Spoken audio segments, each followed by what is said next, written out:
Dumalo si First Lady Liza Araneta Marcos sa Lab for All program sa New Lucena, Iloilo, kung saan ikinatuwa ng mga residente ang libreng medical check-up.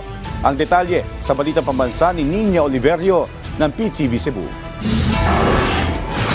Dinaluhan ni First Lady Luis Araneta Marcos ang Lab for All program o ang laboratorio, konsulta at gamot para sa lahat sa New Lucena sa Iloilo. Mainit siyang tinanggap ng mga kababayan natin sa Iloilo na sobrang laki ang pasasalamat sa programang pinangunahan ni First Lady. Sa kanyang mensahe, pinasalamatan ni First Lady ang mga ahensya ng gobyernong nakiisa sa Lab for All at nagpasalamat din siya sa binigay ng pagkakataon na masilbihan ang ating mga kababayan. Parati ko sinasabi ng asawa ko, lagi po natin mahalin ang Pilipinas. Lagi po natin mahalin ang Pilipino. Damo nga salamat. Thank you for giving us a chance to be of service with you. Sama-sama tayo babagong muli para sa bagong Pilipinas. Dagdag ni First Lady na ito ang kanilang huling Lab for All caravan sa ngayong buwan at magpapatuloy ito pagkatapos ng eleksyon. Lubos naman ang pasasalamat ng mga nakabinipisyo sa libreng medical mission ng pamahalaan kabilang na si Tatay Nolasco na may iniinda ng sakit sa tuhod kaya siya nakasaklay. Sinamahan siya ng kanyang anak na si Sheila Ross.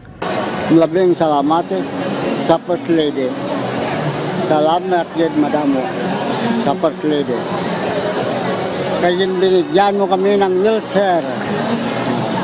Madamo, ganyan, salamat. Po ba kalaking tulong sa inyo yung programa na ito? Malaki.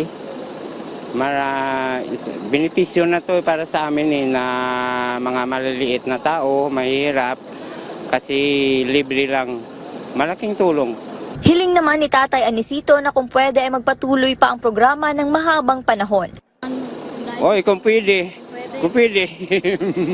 Ang ilan sa kanila ay nakapag-x-ray na, dental check-up, nakapagkonsulta na sa mata, at ang ilan naman ay nagpagupit ng buhok sa libreng haircut na ibinahagi ng Philippine Army. Nagtipon-tipon din dito ang iba't ibang ahensya ng gobyerno, kabilang ng Department of Health na pinangunahan ni Health Secretary Teodoro Herbosa, pati na rin ng DSWD, DTI, PCSO, PhilHealth, FDA at TESDA upang makapagbigay ng libreng serbisyo para sa ating mga kababayan dito.